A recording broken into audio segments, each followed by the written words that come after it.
लोग तकलीफ में हैं। किधर गई बिजली, किधर थी हमारे दौर में 3.5 साल में? क्यों नहीं ऐसी लोड शेडिंग थी?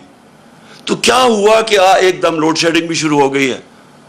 और लोड शेडिंग भी शहरों के अंदर और कराची में जिस गर्मी के अंदर लोड शेडिंग है, वो क्या आपकी कोई तैयारी नहीं थी? क्या हुआ? बिजली तो है यहाँ मुल्क में। अब ये बिजली घर के ऊपर जो इन्हीं ने, ये नून लीग ने कॉन्ट्रैक्ट किए हुए थे, जो बिजली घर बनाए हैं, जो ना 4 बड़े, ये 5 बल्कि इनके दौर में बने। अब वहां बिजली भी नहीं बन रही, पैसे भी हम दे रहे हैं, जिसको कैपेसिटी पेमेंट्स कहते हैं। ये कौम अपने टैक्स के पैसे से उनको कैपेसिटी में पेमेंट्स के पैसे दे रही है, लेकिन वो बिजली नहीं बना रहे, क्योंकि इन्होंने इंपोर्टेड फ्यूल के ऊपर बनाए थे, LNG के ऊपर और कोयले के ऊपर। साहिवाल जैसी जगह पे इन्होंने कोयले के ऊपर एक जो प्लांट बनाया है पावर जनरेशन का।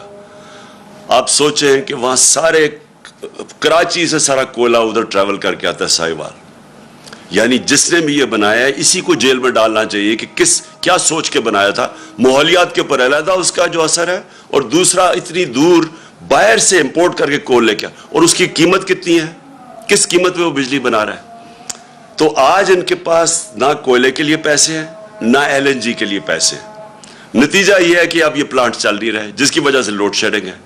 तो मेरा फिर से सवाल है कि इतनी मेहनत से आपने साजिश की, बैरून मुल्क के साथ मिलके, यहां लोगों के साथ मिलके, गद्दारों के साथ आपने ये साजिश की, और आज लोग आपसे ये सवाल पूछ रहे हैं कि जब आप ये साजिश करके आ गए तो अब कह रहे हैं कि जी ये सारा कुछ इमरान खान और PTI ने किया है। तो अगर हमने ये किया तो हमें रहने देना चाहिए था। आज हम जिम्मेदारी लेते हैं इस चीज की। हम भी IMF के प्रोग्राम में थे, 3.5 साल हम IMF के प्रोग्राम में थे। क्या हमें नहीं वो IMF कह रही थी कि ये कीमत बढ़ाओ, या तेल की कीमत इतनी करो, या बिजली की कीमत इतनी करो, या डीजल की? तो हम तो प्रेशर भी ले रहे थे। और उस दौर, ये जरा मैं अपनी कौम को कह रहा हूं, जिस वक्त प्रेशर था कीमतों का, और याद रखें IMF का भी प्रोग्राम था, कोरोना भी हुआ, जो सारी दुनिया में तबाही मचाई कोरोना ने। और उस दौर में जो इंटरनेशनल जो कमोडिटी सुपर साइकिल, यानी जो एनर्जी की कीमतें ऊपर जाई सारी दुनिया में, वो भी ऊपर गई। उसके बावजूद हमने सबसे सस्ता मुल्क था पाकिस्तान।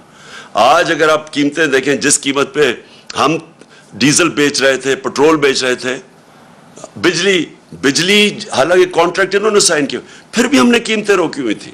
हमने सब्सिडाइज किया हुआ था। हमने पेट काट के डीजल और पेट्रोल को और बिजली कीमत नहीं बढ़ने दी। IMF प्रेशर बर्दाश्त किया, क्योंकि हमें पता था कि लोगों के हालात क्या है। हमें पता था कि एक इंटरनेशनल अजाब आया हुआ है। कौन सी क़यामत आई कि आज सारा कुछ आसमानों पे चला गया। जो कीमतें इन्होंने बढ़ाई हैं 2.5 महीनों में, हमारे 3.5 साल में इतनी कीमतें नहीं बढ़ी। कोई चीज़ ले लें, आटा लें, घी खास तौर पे लें, ये डीजल और पेट्रोल, बिजली की, अभी तो लोगों को बिजली के बिल आने हैं।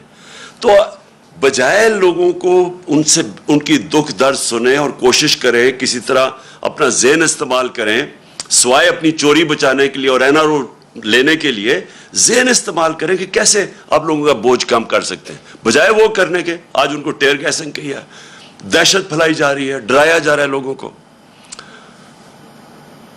मेरी आज अपनी सारी कौम से एक ही आप सबके लिए दरख्वास्त है, अपील है कि देखें, एक पुरअमन एहतजाज हम सब का हक है।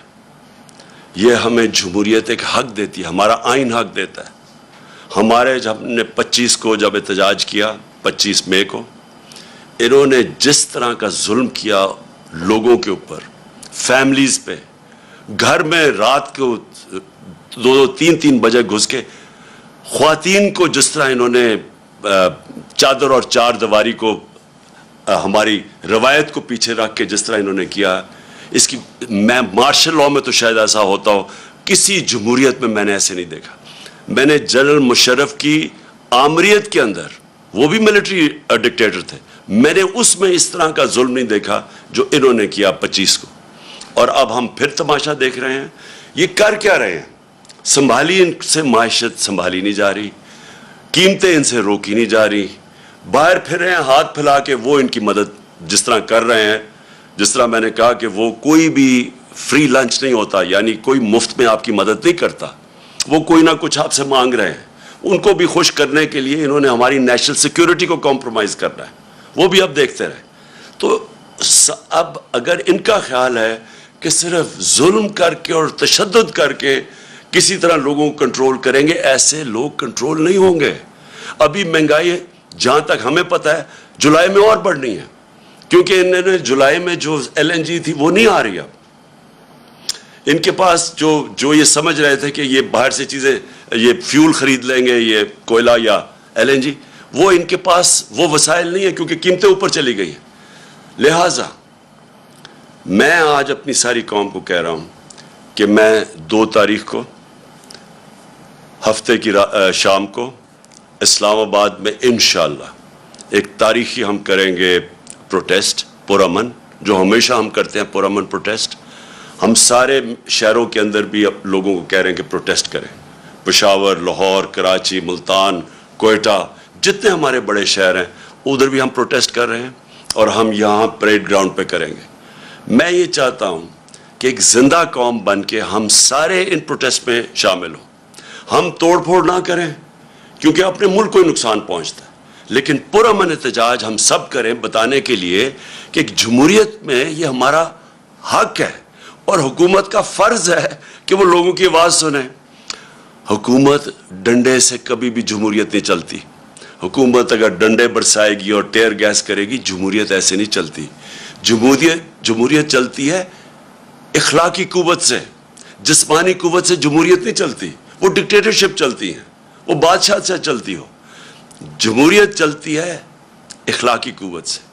اس گورنمنٹ کو بتانا پڑے گا کہ کیا طریقہ ہے ان کا اس قوم کو, جو ایک دم آپ نے یہ سازش کر کے انہوں نے سب سے پہلے پاکستان میں ایک سیاسی بحران پیدا کیا. سری لنکا کے اندر پہلے معاشی بحران آیا, پھر سیاسی بحران آیا. پاکستان کے اندر پہلے سیاسی بحران پیدا کیا گیا سازش کر کے, جب ملک بالکل ٹھیک چل رہا تھا. ہماری پوری پلاننگ ہوئی تھی, جس طرح میں نے کہا ہم نے روس سے تیل لینا تھا, ہم نے ہندوستان کی طرح اپنے لوگوں کے اوپر بوجھ نہیں پڑنے دینا تھا جو دنیا عالمی منڈی میں تیل مہنگا ہوا ہے. ہمارا پورا پلان بنا ہوا تھا. انہوں نے پہلے ہماری گورنمنٹ پہلے سازش کی, ڈی سٹیبلائز کیا ملک کو, بحران پیدا کیا. اس کے بعد یہ معاشی بحران آیا اور یہ اب ان کے کنٹرول میں نہیں ہے. اور میں واضح کر دوں پھر سے, میں نے اور پھر شوکت ترین کو بھی میں نے کہا کہ نیوٹرلز کو بتاؤ کہ